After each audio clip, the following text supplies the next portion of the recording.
شروع اللہ کے نام سے جو بڑا مہربان نہایت رحم والا ہے۔ بسم اللہ الرحمن الرحیم۔ ظہر کی نماز کے بعد یہ عمل کر لو، شام تک 1 کروڑ نہ ملے تو میرا گریبان پکڑ لینا، کسی بھی صورت یہ عمل نہ چھوڑنا۔ محترم ناظرین، قرآن کی یہ ایک سورت پڑھ کر دعا کرو، ہر مصیبت، دکھ، پریشانی صرف ایک سورت سے حل۔ ویسے تو دن رات کے بہت سے وظائف ہیں، لیکن آج آپ کی خدمت میں یہ وظیفہ لے کر حاضر ہوا ہوں۔ کسی بھی نماز کے بعد ایک سورت کا بہت ہی مجرب اور طاقتور عمل ہے۔ آج ہم آپ کی خدمت میں ایک ایسا خوبصورت عمل لے کر حاضر ہوئے ہیں جس کی رحمتیں، برکتیں، فضیلتیں آپ خود اپنی آنکھوں سے دیکھیں گے۔ آج کے اس خاص وظیفے کے ساتھ درود ابراہیمی پڑھیں گے تو یقین جانیں کہ درود پاک واحد ایک ایسی دعا ہے جو ہماری حاجتوں کو، ہماری دعاؤں کو پر لگا دیتی ہے، اور ہماری دعائیں، ہماری حاجات فوراً ہی اللہ رب العزت کی بارگاہ میں قبول و منظور ہو جاتی ہیں۔ میں ہمیشہ اپنی ویڈیو میں سب سے پہلے ایک بات کرتا ہوں کہ اللہ رب العزت نے آپ کو جس بھی حال میں رکھا ہے، سب سے پہلے آپ پرسکون رہا کریں، اس ذات کا شکر ادا کریں، کیونکہ اللہ رب العزت ایک موقع پر ارشاد فرماتا ہے کہ وہی لوگ مطمئن ہیں جو میرا شکر ادا کرتے ہیں، مجھ پر ایمان لاتے ہیں اور میرا ذکر و اذکار کرتے ہیں۔ لہٰذا اللہ رب العزت نے آپ کو جس حال میں رکھا ہے اس میں آپ خوش رہا کریں، اللہ رب العزت کا شکر ادا کیا کریں، اور آپ کو جو بھی جتنی بھی آپ کی توفیق ہے اس کے مطابق آپ غریب کو صدقہ لازمی دیا کریں۔ ظہر کی نماز کے بعد یہ عمل کرنے سے رات تک 1 کروڑ نہ ملے تو میرا گریبان پکڑ لینا۔ اگر آپ لوگوں کو مالی پریشانی ہے، آپ لوگ غریب ہیں، آپ کی جیب میں پیسہ نہیں، تو ظہر کے بعد یہ وظیفہ کر لیں، جب آپ کو صحیح لگے آپ وظیفہ کر لیں۔ آپ کو جو یہ عمل بتا رہا ہوں یہ عمل کر لینا۔ بڑی رقم چاہیے ہوگی، بڑی سے بڑی رقم کی آپ کو ضرورت ہوگی، اگلے دن تک آپ کو انشاءاللہ وہ رقم اللہ پاک نے چاہا تو ضرور مل جائے گی۔ بڑا ہی خاص عمل ہے، بڑا ہی طاقتور عمل ہے۔ جس بہن بھائی نے اپنی زندگی میں یہ عمل یا وظیفہ پڑھ لیا، آپ لوگوں کو کبھی ہاتھ پھیلانے کی ضرورت نہیں پڑے گی۔ یہ عمل مکمل ہوتے ہی آپ لوگ ایسے معجزات دیکھیں گے، ایسی آپ کو غیب سے مدد ہوگی کہ آپ لوگوں کو جتنی بڑی سے بڑی رقم آپ کو چاہیے ہوگی آپ لوگوں کو ضرور ملے گی۔ ہر کوئی چاہتا ہے کہ اسے ایسا وظیفہ ملے تاکہ اس کی پریشانی ختم ہو جائے، اس کی تنگ دستی ختم ہو جائے، اس کی بے روزگاری ختم ہو جائے۔ اگر اسے دولت چاہیے تو اس کو دولت مل جائے، اگر اس کی کوئی حاجت ہے تو اس کی یہ حاجت پوری ہو جائے۔ اور بہت سے لوگ طرح طرح کے وظائف پڑھتے ہیں، اعمال کرتے ہیں۔ کچھ میرے بہن بھائی ایسے ہوتے ہیں جو عمل ان کو بتایا جاتا ہے، جیسے وہ عمل کرتے ہیں تو ساتھ ہی پھر لوگوں سے بات چیت کرنے لگ گئے، فون پہ باتیں کرنے لگ گئے۔ نہیں، آپ لوگ ایسا ہرگز نہیں کرنا۔ جو میں عمل بتاؤں گا آپ نے ویسے ہی اس عمل کو کر لینا ہے، لیکن یہ عمل آپ لوگ کسی بھی وقت کر لیجئے گا۔ یہ 1 منٹ کا آسان سا عمل ہے، اس وقت آپ یہ عمل کیجئے گا جب آپ نماز پڑھ لیں۔ میرے اکثر بھائی، میری بہنیں ایک ہی بات کا شکوہ کرتے ہیں کہ ہم بہت سے عمل کرتے ہیں، بہت سے وظائف پڑھتے ہیں، لیکن ہمیں کبھی زندگی میں کوئی فائدہ نہیں ہوا، ہماری مالی پریشانی کبھی ختم نہیں ہوئی۔ تو میرے بہن بھائیوں، نماز کے بعد یہ عمل کر کے آپ لوگ دیکھ لینا۔ ناظرین، ویسے بھی تو آپ لوگ بہت سے وظائف پڑھتے ہیں، تو ایک بار یہ آزما کر دیکھ لو۔ آپ لوگوں کے اپنے فائدے کے لیے یہ خاص عمل بتا رہا ہوں، مجرب عمل بتا رہا ہوں۔ تقدیر کے بند دروازے اگر رات سے پہلے پہلے نہ کھل جائیں تو پھر مجھے کہنا۔ یہ خاص عمل کرنے سے فوری مدد ملتی ہے۔ یہ عمل جو بھی کرتا ہے کروڑ پتی بن جاتا ہے۔ یہ وظیفہ کرنے والے سے رب کی ذات اتنا خوش ہو جاتی ہے کہ عرش الہی پر بیٹھا رب فرشتوں سے ذکر کرتا ہے، فرشتوں کو حکم جاری کرتا ہے کہ جاؤ اس بندے کی ہر حاجت کو پورا فرما دو، اس بندے کی تمام رکاوٹیں، بندشیں دور فرما دو۔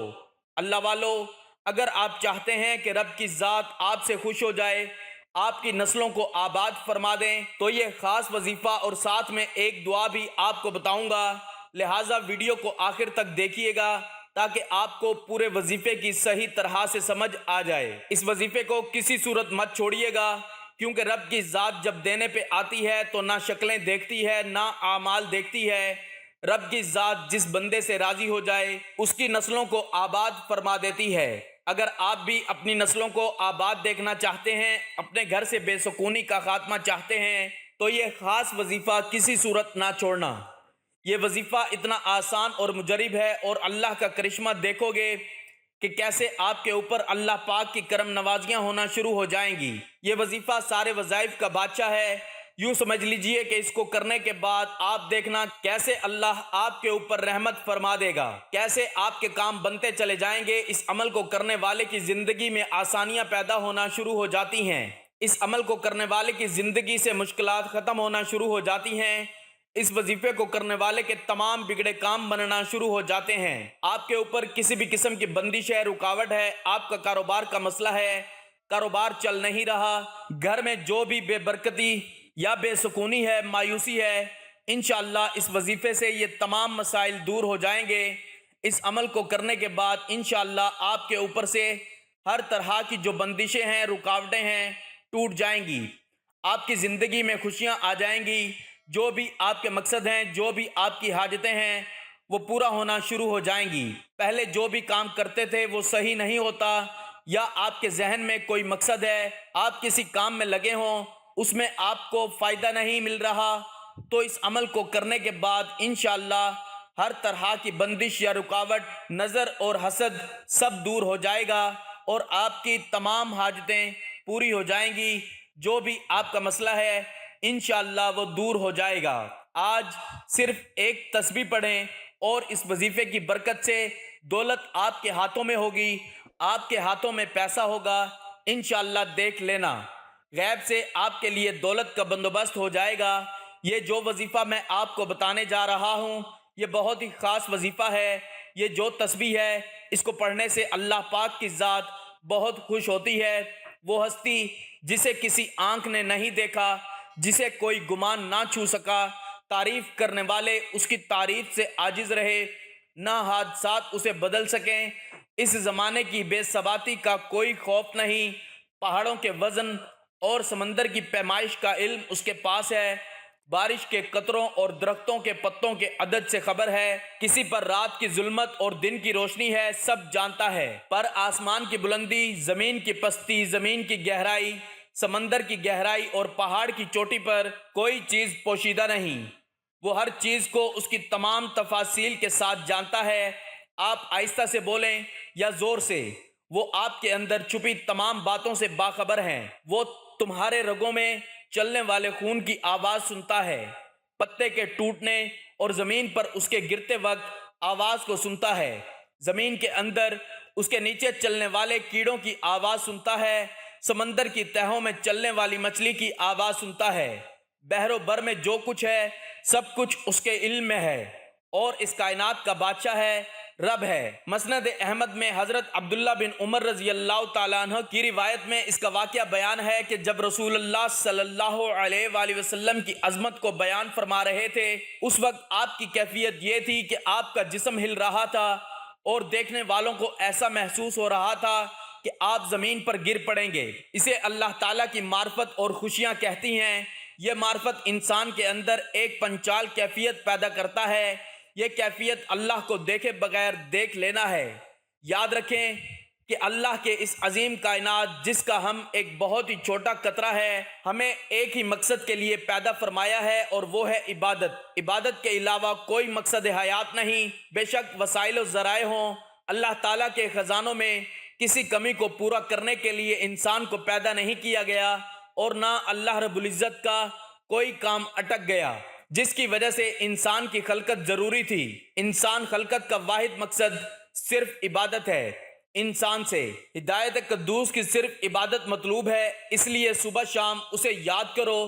یہی انسانیت کی معراج اور امتیاز سے ہے۔ جو اللہ کا ہو جاتا ہے تو ساری دنیا اس کی غلام ہو جاتی ہے، اللہ اس کا دوست بن جاتا ہے، پھر اس انسان کے دشمن اللہ کے دشمن بن جاتے ہیں، اس کے دوست اللہ کے دوست ہو جاتے ہیں۔ جس نے اللہ کے دوست کو تکلیف پہنچائی وہ قادر مطلق اس سے اعلان جنگ کر لیتا ہے۔ اللہ کا ہو کر تو دیکھیے، اللہ کی ذات کو مقصد بنا کر زندگی گزار کر تو دیکھیے، اللہ کے لیے مرنا، اس پر مر مٹنا سیکھیں، اس کے لیے جینا سیکھیں۔ خوشی بھی وہی ہے جو اسے پسند ہو، غم بھی اس کا لحاظ، ہار بھی جو اسے پسند ہو، اور خفا بھی جو اسے پسند ہو۔ ہر دم ہر لمحہ اس کی رضا مطلوبہ مقصود ہو۔ اللہ تعالیٰ کی عبادت کے ساتھ ساتھ ہمیں ہر پل، ہر وقت، ہر لمحہ شکر ادا کرنا چاہیے۔ اسلام نے شکر ادا کرنے کے لیے ہمیں 4 طریقے بتائے ہیں: دل سے شکر ادا کرنا، زبان سے شکر ادا کرنا، نعمتوں کے استعمال سے شکر ادا کرنا، اور مخلوق خدا کی خدمت سے شکر ادا کرنا۔ اگر کوئی آپ پر احسان کرتا ہے تو آپ اس کی بجائے احترام کسی اور کا کریں تو وہ ناراض ہو جائے گا۔ بالکل اسی طرح اللہ تعالیٰ نے ہمیں بے شمار نعمتوں سے نوازا ہے۔ اگر ہم اللہ کی بجائے کسی اور کا احترام و کرام کریں گے تو اس عمل سے اللہ تعالیٰ بہت سخت ناراض ہو جائیں گے۔ یہ ایک فطری اصول ہے کہ جس شخص پر کوئی احسان کرتا ہے وہ بندہ اس کا غلام بن جاتا ہے اور اس سے محبت کرنے لگتا ہے اور اس کی پسند کو بھی ترجیح دیتا ہے۔ اسی طرح ہمیں بھی چاہیے کہ ہم اپنے حقیقی اللہ تعالیٰ کے احکامات کو ہر وقت ماننے کی اور ترقی دینے کی کوشش کریں۔ اور شکر کیا ہوتا ہے کہ انسان اس کا اقرار اور اظہار کرے کہ یہ چیز میرے ابو نے یا بھائی وغیرہ نے دی ہے۔ ریاکاری مقصود نہ ہو۔ اللہ تعالیٰ کی ہر دی ہوئی چیز پر الحمدللہ کہیں۔ مثلا الحمدللہ اللہ نے مجھے آنکھوں کی نعمت سے نوازا ہے۔ بندوں کا شکر ادا کرنے سے مراد کہ وہ آپ کو کوئی چیز دے اور بدلے میں آپ اس کو جزاک اللہ کہیں تاکہ اس کے ذریعے اس کی دی ہوئی نعمت کا اس کو بدلہ مل جائے۔ حدیث میں آپ صلی اللہ علیہ وآلہ وسلم نے فرمایا کہ جو شخص بندوں کا شکر ادا نہیں کرتا تو میرا بھی شکر ادا نہیں کرتا۔ اللہ تعالیٰ کی دی ہوئی نعمتوں کو عملی طور پر استعمال کرنا اور اس کا استعمال کر کے اظہار کرنا۔ ایک مشہور واقعہ ہے کہ ایک صحابی آپ صلی اللہ علیہ وآلہ وسلم کے پاس آئے اور انہوں نے میلے کچیلے کپڑے پہنے ہوئے تھے، جس پر آپ نے ناراضگی کا اظہار کرتے ہوئے فرمایا کہ جاؤ کپڑے صاف ستھرے پہن کر آؤ، کیونکہ اللہ تعالیٰ خود بھی جمیل ہے اور خوبصورت اور جمال کو پسند کرتا ہے۔ جب ہم اللہ کی دی ہوئی نعمتوں کا اپنے وجود پر اظہار کرتے ہیں تو اس سے اللہ تعالیٰ بہت خوش ہوتے ہیں، لیکن اگر استعمال نہ کیا جائے تو یہ بھی ایک ناشکری ہے۔ تو محترم ناظرین، اب اس عمل کا طریقہ کار جان لیں۔ آپ نے کون سی تسبیح پڑھنی ہے، کتنی بار پڑھنی ہے، کون سی احتیاط کرنی ہے، آپ اچھے طریقے سے جان لیں۔ آپ نے اس عمل کو پورے یقین کے ساتھ کرنا ہے۔ آپ کے ذہن میں کسی بھی قسم کا شک نہیں ہونا چاہیے۔ آپ نے پورے یقین کے ساتھ کرنا ہے، خاموشی کے ساتھ کرنا ہے، پوری توجہ کے ساتھ کرنا ہے۔ وظیفے کے دوران آپ نے بولنا نہیں ہے۔ اگر لوگ کوئی کام کر رہے ہوتے ہیں، عربی کلمات بھی پڑھتے ہیں تو آپس میں گفتگو بھی کرتے رہتے ہیں، آپ نے ایسا نہیں کرنا۔ خاموشی کے ساتھ، توجہ کے ساتھ، مرد عورت بچہ بوڑھا کوئی بھی اس عمل کو کر سکتا ہے۔ عورتیں اس کو خاص ایام میں کر سکتی ہیں، اس میں کوئی پابندی نہیں ہے۔ اس عمل کو کہیں پہ بھی بیٹھ کر کیا جا سکتا ہے۔ اس عمل کو کرنے سے انشاءاللہ آپ کو بہت زیادہ فائدہ ہوگا۔ حضرت ابو ہریرہ رضی اللہ تعالیٰ عنہ سے روایت ہے کہ رسول اللہ صلی اللہ علیہ وآلہ وسلم نے فرمایا، پہلوان وہ نہیں جو کشتی کرنے میں کسی کو بچھڑ دے، اصلی پہلوان تو وہ ہے جو غصے کی حالت میں اپنے آپ پر قابو رکھے۔ ایک صحابی نے نبی کریم صلی اللہ علیہ وآلہ وسلم سے پوچھا کہ اسلام کی کون سی حالت افضل ہے؟ آپ نے فرمایا یہ کہ اللہ کی مخلوق کو کھانا کھلاؤ اور سلام کرو، اسے بھی جسے تم پہچانتے ہو اور اسے بھی جسے تم نہیں پہچانتے۔ حضرت عبداللہ بن عمر رضی اللہ تعالیٰ عنہ سے روایت ہے کہ آپ نے فرمایا، قیامت کے روز لوگ گروہ در گروہ اپنے اپنے نبی کے پیچھے چلیں گے اور عرض کریں گے، اے فلاں ہماری شفاعت فرمائیے، حتیٰ کہ طلب شفاعت کا سلسلہ حضور نبی اکرم صلی اللہ علیہ وآلہ وسلم پر آ کر ختم ہو جائے گا۔ یہی وہ دن ہے جب اللہ تعالیٰ آپ صلی اللہ علیہ وآلہ وسلم کو تمام محمود پر فائز فرمائے گا۔ جب اللہ تعالیٰ آپ صلی اللہ علیہ وآلہ وسلم کو مقام محمود پر فائز فرمائے گا حضرت عبداللہ بن عمر رضی اللہ تعالیٰ عنہ سے روایت ہے کہ حضور نبی اکرم صلی اللہ علیہ وآلہ وسلم نے فرمایا، کوئی شخص دنیا میں بھیکاری بن کر لوگوں سے مانگتا رہتا ہے یہاں تک کہ قیامت کے دن اس حال میں آئے گا کہ اس کے چہرے پر گوشت کا ٹکڑا تک نہ ہوگا، اور فرمایا قیامت کے دن سورج مخلوق کے اتنا قریب ہوگا کہ ان کا پسینہ نہ صرف کان تک پہنچ جائے گا، بس وہ اس حال میں حضرت آدم علیہ السلام سے مدد طلب کریں گے، پھر حضرت موسیٰ علیہ السلام سے، پھر حضرت محمد صلی اللہ علیہ وآلہ وسلم سے مدد طلب کرنے جائیں گے۔ آپ صلی اللہ علیہ وآلہ وسلم شفاعت کریں گے تاکہ مخلوق کے درمیان فیصلہ کیا جائے۔ آپ جائیں گے حتیٰ کہ جنت کے دروازے کا کنڈا پکڑ لیں گے۔ یہ وہ دن ہوگا جب اللہ تعالیٰ آپ کو مقام محمود پر فائز فرمائے گا اور سارے حضور صلی اللہ علیہ وآلہ وسلم کی تعریف کریں گے۔ ناظرین، یہ بے حد خاص عمل ہے۔ جتنی بڑی آپ کو رقم چاہیے ہو، کسی بھی دن کسی بھی وقت آپ یہ عمل کر سکتے ہیں۔ جب آپ کا دل مانے، جب آپ کو ضرورت ہو، آپ یہ 1 منٹ عمل کرنے کے بعد آپ لوگ خود بخود معجزہ دیکھ لینا، اپنی آنکھوں سے معجزہ دیکھنا اور پھر مجھے بھی بتانا۔ انشاءاللہ غیبی طریقوں سے آپ کو ایسی مدد ہوگی، جو رقم آپ کو چاہیے اس سے کہیں زیادہ آپ کو ملے گی۔ میرے بھائیوں، میری بہنوں، عمل کو آپ لوگ اچھی طرح سمجھ لیں۔ سب سے پہلے ایک بار درود پاک پڑھ لیں، کیونکہ درود پاک کی بہت زیادہ فضیلت ہے اور آپ بھی وہ فضیلت حاصل کر لیں۔ ثواب کی نیت سے میرے ساتھ بھی پڑھ لیں۔ اللہم صلی علی محمد وعلی آل محمد کما صلیت علی ابراہیم وعلی آل ابراہیم انک حمید مجید۔ اللہم بارک علی محمد وعلی آل محمد کما بارکت علی ابراہیم وعلی آل ابراہیم انک حمید مجید۔ اس کے بعد آپ نے 100 مرتبہ تسبیح پڑھنی ہے۔ یہ اللہ پاک کے اسم مبارک ہے، یا حی یا قیوم، دونوں کو ملا کر ایک لفظ بنے گا۔ یا حی یا قیوم اس طرح پڑھیں گے تو ایک شمار ہوگا۔ یا حی یا قیوم کے بے شمار فوائد ہیں۔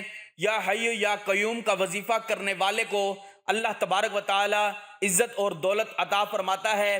اس وظیفے کو کرنے والے کو جابر بھی سلطان کے خوف سے نجات مل جاتی ہے اور پڑھنے والے کو سکون نصیب ہو جاتا ہے۔ محترم ناظرین، اللہ تعالیٰ کے 2 نام روزانہ پڑھ لو، پھر ایسا معجزہ ہوگا، جو چاہو گے وہی ملے گا۔ انشاءاللہ یہ ایک ایسا وظیفہ ہے جو کہ 2 ناموں کا ایک مجموعہ ہے۔ اس کو اسم اعظم بھی کہا جاتا ہے۔ اکابرین کا کہنا ہے کہ کسی بھی دن جو بھی ان اعمال کو کر لے گا تو اللہ کے حکم سے جو بھی ان کی حاجات ہوں گی، جو بھی پریشانیاں ہوں گی، جو بھی اس کے معاملات ہوں گے، اللہ کے حکم سے اس کے معاملات میں رہنمائی فرمائیں گے۔ نبی کریم صلی اللہ علیہ وآلہ وسلم نے حضرت فاطمہ رضی اللہ تعالی عنہا کو بھی ان ناموں کے پڑھنے کی تلقین فرمائی اور فرمایا، یہ حضور کیفیت رکھنے والے اللہ کے نام ہیں، ان کو صبح شام ضرور پڑھ لیا کریں۔ اکابرین کا کہنا ہے اگر ان اعمال کو اس طرح سے پڑھ لیا جائے گا تو اس میں بے شمار فوائد ذکر کیے گئے ہیں، وہ آپ کو حاصل ہوں گے۔ حضوری کیفیت رکھنے والے اور 2 اللہ کے نام جو یا حی یا قیوم ہے، اس کو آپ نے پڑھنا ہے۔ کسی بھی دن میں ظہر کی نماز کے بعد بیٹھ کر آپ نے 100 مرتبہ اس کو پڑھ لینا ہے۔ اس کے بعد آپ نے 11 مرتبہ سورۃ کوثر پڑھ لینی ہے۔ انا اعطیناک الکوثر فصل لربک وانحر ان شأنک هو الابتر، اور 11 مرتبہ سورۃ اخلاص پڑھنی ہے۔ قل هو اللہ احد اللہ الصمد لم یلد ولم یولد ولم یکن لہ کفوا احد۔ اول آخر 3 مرتبہ درود پاک پڑھیے گا۔ اس کی فضیلت کے حوالے سے فرمایا جاتا ہے اگر کوئی بیمار ہوگا تو اللہ تعالیٰ اس کو شفا نصیب فرما دے گا۔ انسان کو تھوڑا افاقہ ہوتا ہے، لیکن شفا کامل سے مراد ہے اس کو اللہ پاک مکمل شفا نصیب فرمائیں گے۔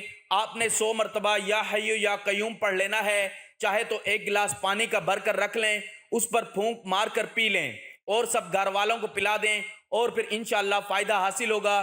جو بھی اس کو 100 مرتبہ پڑھے گا انشاءاللہ بیمار پڑھ کر کرے گا تو بیماری سے شفا مل جائے گی، خود بھی پیے گا اور اللہ تعالیٰ کی اور اللہ اس کی عمر دراز فرما دیں گے اور قوت روحانی میں اللہ تعالیٰ اضافہ فرما دیں گے۔ اگر کسی سخت حاجت کے موقع پر پڑھے گا تو اس کو چاہیے کہ اس مقررہ وقت میں پڑھ کر اول و آخرت درود پاک پڑھنے کے بعد اللہ تعالیٰ سے اپنی حاجت کو طلب کرے۔ انشاءاللہ اللہ پاک اس کی حاجت کو پورا فرما دے گا۔ اگر آپ کا کوئی بھی وظیفہ آپ کے کام نہیں آ رہا تو یہ لازمی کر کے دیکھ لیں، انشاءاللہ تعالیٰ اس عمل کے بعد یہ پتہ چلے گا کہ وظائف کام کیسے کرتے ہیں۔ ساری زندگی عمل کرتے رہو گے اور دولت پیسے دونوں ہاتھوں سے سمیٹتے رہو گے۔ جس نے اس عمل کو کیا مال و دولت بے حساب اور بے تحاشا پایا ہے۔ عمل لازمی کر کے دیکھیں۔ اس عمل کے بعد جو وظیفہ آپ نے پڑھنا ہے وہ بھی بہت مجرب اور خاص وظیفہ ہے۔ اس عمل کو کسی بھی دن ظہر کے بعد کر سکتے ہیں۔ جو بھی آپ کی زندگی میں مشکلات چل رہی ہیں انشاءاللہ وہ دور ہو جائیں گی۔ آپ کی زندگی میں خوشیاں آ جائیں گی، آپ کی زندگی میں آسانیاں آ جائیں گی۔ ناظرین، گزارش ہے کہ اللہ تعالیٰ کے 99 ناموں میں سے کوئی ایک نام کمنٹ میں لکھ کر ضرور شیئر کریں۔ اللہ ہم سب کا حامی و ناصر ہو، آمین۔